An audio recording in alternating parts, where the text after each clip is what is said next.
GGSIPU का number 1 private college या फिर ये कह दो कि दिल्ली NCR का नंबर 1 प्राइवेट इंजीनियरिंग कॉलेज वो है MAIT दिल्ली।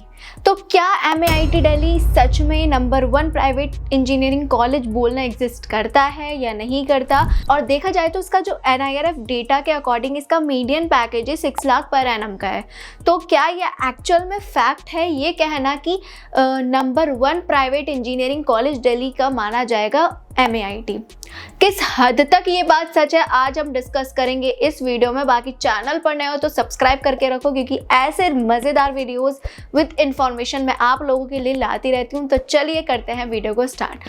सबसे पहले अगर मैं MAIT के थोड़ा ओवरव्यू की बात करूँ तो देखो ये 1999 में स्टैब्लिश हुआ था। इसका जो कैंपस है वो 40 एकड़ का कैंपस है, बहुत डिसेंट सा कैंपस है, बहुत ज़्यादा लग्जीरियस कैंपस नहीं है। अगर आप एक्सपेक्ट कर रहे हो कि हमें ऐसे ही मतलब बहुत ही लग्जीरियस वाला टाइप में नहीं है कैंपस। उसके अलावा इसका और डिटेल में बात करूं NIRF रैंकिंग इसको मिली हुई है 201 प्लस के अप्रॉक्सीमेट इसको NIRF रैंकिंग मिली हुई है, AICTE अप्रूव्ड है और रैंकिंग्स एंड एक्रेडिटेशन में भी ठीक है। कनेक्टिविटी की बात करूं तो रोहिणी दिल्ली में ये लोकेटेड है। बाकी अगर मैं इसके कोर्सेज की बात करूं तो यहाँ पे बहुत लिमिटेड कोर्स है, बहुत ज़्यादा कोर्सेज नहीं है। मैनेजमेंट के लिए BBA और MBA देखने के लिए मिल जाएगा। अगर उसके बारे में आपको डिटेल में जानना है तो डिस्क्रिप्शन में नंबर है, कॉन्टैक्ट ज़रूर मुझे कर सकते हो। बाकी इस वीडियो में BTech के बारे में मैं डिस्कस करूँगी। BTech की अगर बात करूँ तो यहाँ पे मल्टीपल स्पेशलाइजेशन है BTech CSE में और उसके लिए भी उसके अलग मैकेनिकल और IT भी आपको यहाँ पे देखने के लिए मिल जाएगा। उसके अलग अगर मैं और इसके बारे में बताऊं तो यहाँ पे 2 शिफ्ट में आपके कोर्सेज रन होंगे, शिफ्ट 1 एंड शिफ्ट 2। शिफ्ट 1 में आपको सारे कोर्सेज देखने के लिए मिल जाएंगे, CSE एंड अदर भी कोर्सेज देखने के लिए मिल जाएंगे जो कि मॉर्निंग शिफ्ट होगी।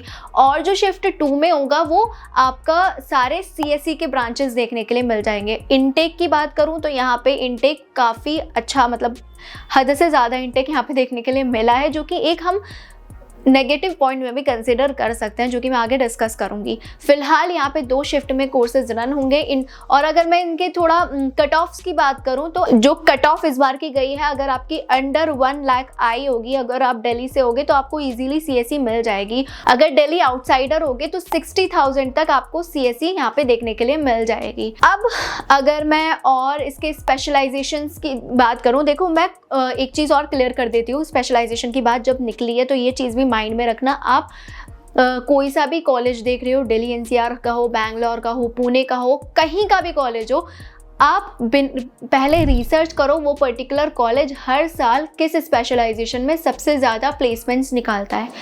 क्योंकि जब ये रिसर्च करोगे उसके अकॉर्डिंग आप अपने, अगर उस पर्टिकुलर कॉलेज से आपको स्पेशलाइजेशन करनी है, मान लो CSE, तो आप रिसर्च करो कि वो पर्टिकुलर कॉलेज CSE में किस स्पेशलाइजेशन में सबसे ज़्यादा प्लेसमेंट निकालता है। उसके अकॉर्डिंग आप अपना एडमिशन जर्नी स्टार्ट करो कोई से भी कॉलेज से। क्योंकि ये जो पॉइंट होता है ना, ये बहुत सारे स्टूडेंट्स को नहीं पता होता है। इस पॉइंट की वजह से उनका 4 साल हो जाता है ख़राब और 4 साल बाद उनकी प्लेसमेंट लग ही नहीं पाती।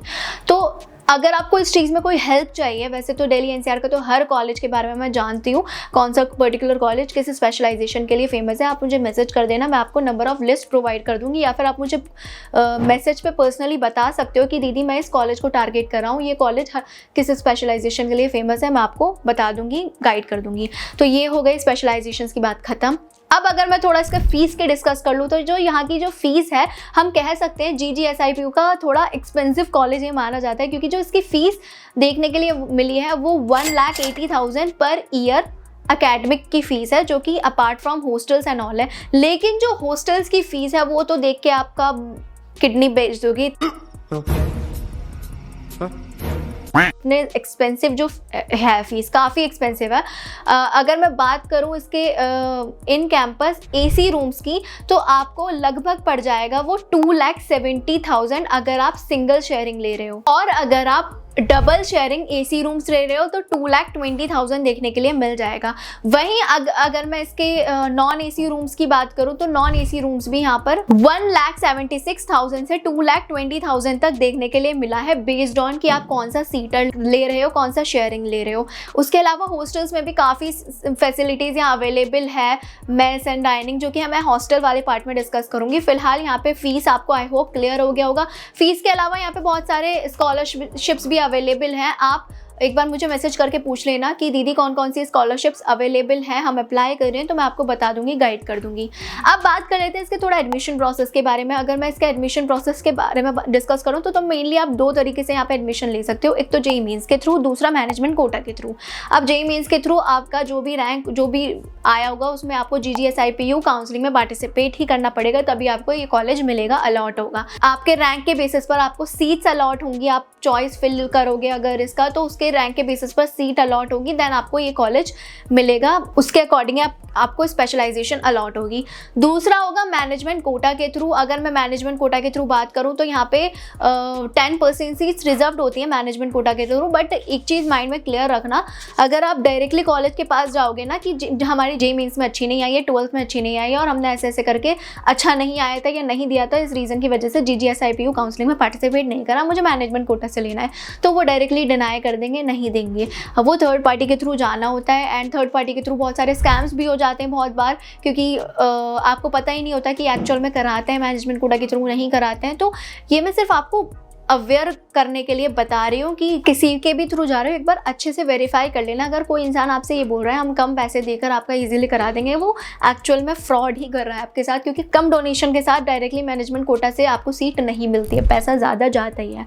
अब मैनेजमेंट कोटा के बारे में डिटेल में आपको एक्चुअल में जानना है कि हमें आपको एडमिशन चाहिए ही, तो आप मुझे कॉन्टैक्ट कर सकते हो। मेरे नोन में कुछ लोग हैं जिन पर मैं ट्रस्ट करती हूँ, जिन्होंने बहुत सारे स्टूडेंट्स का मैनेजमेंट कोटा से एडमिशन कराया है, तो मैं उनका डायरेक्टली नंबर प्रोवाइड कर दूँगी। आप को मतलब फ्रॉड होने से, एक्चुअल बेसिकली फ्रॉड होने से बच जाएगा आपका।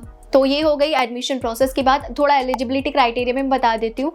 आपके फिजिक्स केमिस्ट्री मैथ्स में 55% आएंगे तभी आप इसमें एलिजिबल होगे, ठीक है। एलिजिबिलिटी क्राइटेरिया भी आई होप क्लियर हो गया होगा। अब डिस्कस कर लेते हैं इसका थोड़ा प्लेसमेंट के बारे में। अगर मैं थोड़ा प्लेसमेंट के बारे में डिटेल में बताऊँ तो यहाँ के मुझे स्टूडेंट से ही पता चला है, यहाँ पे प्लेसमेंट ना कुछ इस वे में डिवाइड होता है कि यहाँ पे प्लेसमेंट सेल जो मेन होती है वो स्टूडेंट प्लेसमेंट कोऑर्डिनेटर करके ग्रुप्स बना देती है हर ब्रांच का, और वो ग्रुप्स ऐसे बनता है, हो सकता है आप में से भी कुछ इन फ्यूचर 4 साल बाद जाकर कोई प्लेसमेंट कोऑर्डिनेटर वाला स्टूडेंट बन जाए जो मेरा वीडियो देख रहा है, क्योंकि आपको पहले ही पता होगा ये चीज़, तो आई होप आप अच्छे से पहले से ही परफॉर्म करोगे। अब वो ऐसे डिवाइड होता है कि आपका हर सेमेस्टर में वो एक लिस्ट भेजेंगे, एक हम बोल सकते हैं कोई ना कुछ लिंक भेजेंगे जिस पे आपको हर सेमेस्टर वाइज अपना CV, मार्कशीट, जो कि आपने इस सेमेस्टर में एग्जाम्स दिया है, जो भी आपका मार्क्स आया है वो अपलोड करना होगा। अपने सारे अचीवमेंट्स हर सेमेस्टर के, हर सेमेस्टर वाइज ये लोग भेजेंगे, प्लेसमेंट सेल भेजेगी,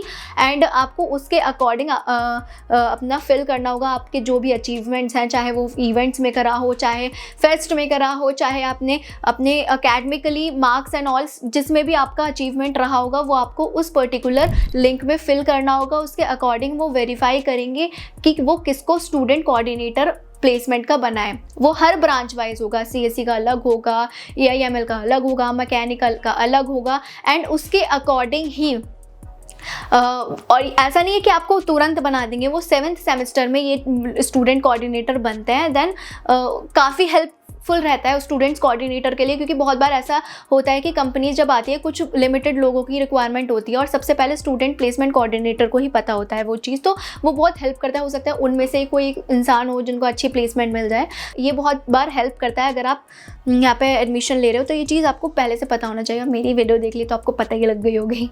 तो आई होप आपका प्लेसमेंट का ये थोड़ा इंटरनल चीज़ें मैंने आपको क्लियर कर दिया। अब थोड़ा हाईएस्ट पैकेज का मैं डिस्कस कर लेती हूँ। तो 2024 का अगर मैं पैकेज डिस्कस करूँ तो 2024 में इसका हाईएस्ट पैकेज गया था 64 लाख पर एनम का, और इनका एवरेज 8 से 9 लाख हमेशा जाता रहता है। तो क्या ये एक्चुअल में हाईएस्ट है? ऐसा नहीं है। हाईएस्ट पैकेज जो पिछली बार 2023 में गया था वो उससे डाउन 2024 में गया है। हाईएस्ट पैकेज पिछली बार गया था 1.3 करोड़ का, एंड डाउन ये बहुत सारे रीजंस हो सकते हैं, जिसमें से एक रीज़न है यहाँ का इनटेक। यहाँ पे पिछले साल से ज़्यादा 2023 से ज़्यादा 24 में इन्होंने इनटेक कर लिया था, जिस रीज़न की वजह से हम बोल सकते हैं कि प्लेसमेंट में कहीं ना कहीं आपको गैप देखने के लिए मिला है डाउनफॉल का। अब अगर मैं थोड़ा हॉस्टल्स का बताऊँ तो जैसे कि मैंने बता दिया, फीस तो आई होप आपको हॉस्टल्स की क्लियर हो गई होगी। अगर मैं ऊपर से थोड़ा मोटा मोटा आपको बता दूँ तो आपका जो खर्चा खर्चा है वो 16 से 17 लाख लग जाएगा एकेडमिक्स प्लस हॉस्टल्स का मिला के, प्लस इंटरनल आपको बैलेंस अपना अलग से करना पड़ेगा, जो थोड़ा बहुत खाने पीने का या कुछ भी इंटरनल खर्चा बहुत ज़्यादा होता है, तो वो चीज़ अलग से माइंड में लेके चलो कि आपको 20 से 25 लाख आराम से लग जाएगा टोटल 4 साल का खर्चा, जो कि मैं बहुत ऊपर से बता रही हूँ। एंड वो मैक्सिमम इतना लग सकता है, इससे कम में आई होप हो जाए, लेकिन मैक्सिमम इतना तो लगेगा ही लगेगा। उसके अलावा स्ट्रिक्टनेस है यहाँ पे काफ़ी, नॉनवेज आप यहाँ पे अलाउ नहीं होता, आपको आउट कैंपस जाके ही नॉनवेज खाना होगा। एंड काफ़ी टाइमिंग का स्ट्रिक्टनेस रहता है गर्ल्स के लिए कि स्पेशली 6-7 बजे तक का टाइमिंग रहता है। ये मुझे वहाँ के स्टूडेंट से पता लगा था। बाकी अगर आप इस इन्फॉर्मेशन में थोड़ा मिस्टेक है तो एक बार अगर आप मेरा वीडियो देख रहे हो जो भी स्टूडेंट है तो मुझे कॉमेंट करके बता सकते हो कि नहीं टाइमिंग ये है, क्योंकि पहले टाइमिंग यही फॉलो होती थी, अब का मुझे नहीं आइडिया है, एक बार मुझे बता देना। स्ट्रिक्टनेस में तो है, खैर बहुत ज़्यादा स्ट्रिक्ट है। उसके अलावा अगर थोड़ा एकेडमिक्स के बारे में डिस्कस करूँ तो यहाँ पे फर्स्ट सेम में आपको थोड़े सब्जेक्ट्स बता देती हूँ, physics, chemistry, maths and environment plus communication, ये 5 सब्जेक्ट आपको कंपलसरी पढ़ने होंगे। कोडिंग के लिए सी आपको फर्स्ट सेमेस्टर में पढ़नी पड़ेगी। तो ये कुछ एकेडमिक्स में रहता है, बाकी एकेडमिकली ये ठीक ही है, और आप अगर अच्छा स्कोर करोगे उसके बेसिस पर बहुत बार स्कॉलरशिप्स भी लग जाती हैं यहाँ पे इंटरनली। एंड उसके अलावा यहाँ पे इवेंट्स भी होते रहते हैं टाइम टू टाइम, हैकेथॉन्स हो गई एंड बहुत सारे इवेंट्स जो कि आपके स्किल्स को बूस्टअप करने में वर्क करता है। तो ये आई होप आपको कैंपस एंड ऑल का सब समझ में आ गया होगा। इवेंट्स भी ठीक ठाक होते रहते हैं, बहुत ज़्यादा नहीं बट ठीक ठाक इवेंट्स होते हैं। कल्चरल इवेंट्स, उस टाइप के इवेंट्स कम ही होते हैं, अगर आपका माइंड में चल रहा हो तो उस टाइप के इवेंट्स कम होते हैं जो कल्चरल इवेंट्स होते हैं जिसमें म्यूजिक, डांस एंड ऑल, तो ये बहुत ज़्यादा नहीं होते हैं, लिमिटेड होते हैं। अब अगर मैं थोड़ा अकेडमिक, तो आई होप आपको क्लियर हो गया होगा। अकेडमिक से रिलेटेड आपको कोई भी हेल्प चाहिए तो आप मेरा कॉलेज की पढ़ाई जो चैनल है उसको जाके सब्सक्राइब कर सकते हो। डिस्क्रिप्शन में मैंने लिंक डाल दिया है, जाके जाओ सब्सक्राइब कर लो, क्योंकि उससे रिलेटेड सारी मतलब एकेडमिक से रिलेटेड जितनी भी हेल्प हो सकती है वो सब मैं उसमें प्रोवाइड करूँगी। एज अ मेंटोरशिप मैं आपको उस मतलब करियर से रिलेटेड कि भाई प्लेसमेंट कैसा लगेगा, ये वो सब मैं उस पर बताऊंगी। एंड एकेडमिक्स में जितना भी प्रोग्रामिंग से रिलेटेड कंटेंट होगा वो सब मैं उस चैनल पे दूंगी, तो जाके सब्सक्राइब कर लो। अब थोड़ा प्रोज एंड कॉन्स का मैं बता देती हूँ आपको। कॉन्स वाले पार्ट में मैं यही बोलूँगी कि यहाँ पे इनटेक बहुत ज़्यादा है, जिसकी वजह से कहीं ना कहीं डाउनफॉल आपको प्लेसमेंट में देखने के लिए मिला है, और इन फ्यूचर का हम नहीं बोल सकते। अगर उससे भी ज़्यादा इनटेक इनका रहा तो हो सकता है इन फ्यूचर जो 2024 का डेटा है वो 2025 में जाके और ज़्यादा डाउन देखने के लिए मिल सकता है। अब कॉन्स, तो आई होप आपको कॉन्स में मुझे यही पार्ट लगा। और थोड़ा यहाँ पे हम फीस भी देख सकते हैं कि फ़ीस भी इंटरनली बहुत सारी फीसेस होती हैं, एंड उसके अलावा फ़ीस स्ट्रक्चर भी कहीं ना कहीं थोड़ा ज़्यादा एक्सपेंसिव है as compare to other GGSIPU का कॉलेजेस का फीस भी थोड़ा ज़्यादा देखने के लिए मिली है। और अगर आप थोड़ा ऐसे लोअर मिडिल क्लास से हो तो 10 बार सोचना लोन लेने से पहले, क्योंकि लोन भी अवेलेबल है, बट स्टिल आप 10 से 15 बार सोचना कि हमें लेना चाहिए या नहीं, क्योंकि मीडियन पैकेज यहाँ का 5 लाख देखने के लिए मिला है। तो मीडियन पैकेज से अगर मान लो आपका मीडियन पैकेज ऐसा लगा तो आप कैसे EMI कब तक फिल कर पाओगे, तो ये 10 से 15 बार आप ज़रूर सोचना।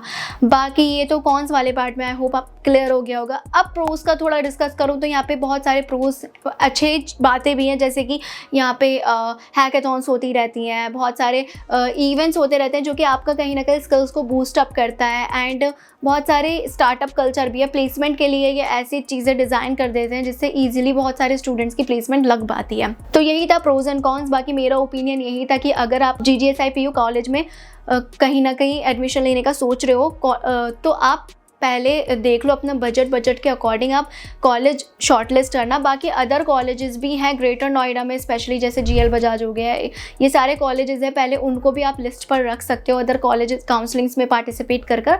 बाकी यही था MAIT के बारे में एक बहुत डिटेल सा रिव्यू। बाकी इसके बारे में और कोई डाउट बच रहा हो तो डिस्क्रिप्शन में मुझसे कॉमेंट सेक्शन में पूछ सकते हो, या फिर पर्सनली भी मुझे मैसेज कर सकते हो। बहुत बार मैं कॉमेंट सेक्शन नहीं देख पाती हूँ और नहीं रिप्लाई कर पाती हूँ, पर्सनली मैसेज करोगे तो मैं रिप्लाई कर दूँगी। बाकी मिलते हैं नेक्स्ट वीडियो में, अभी के लिए बाय बाय।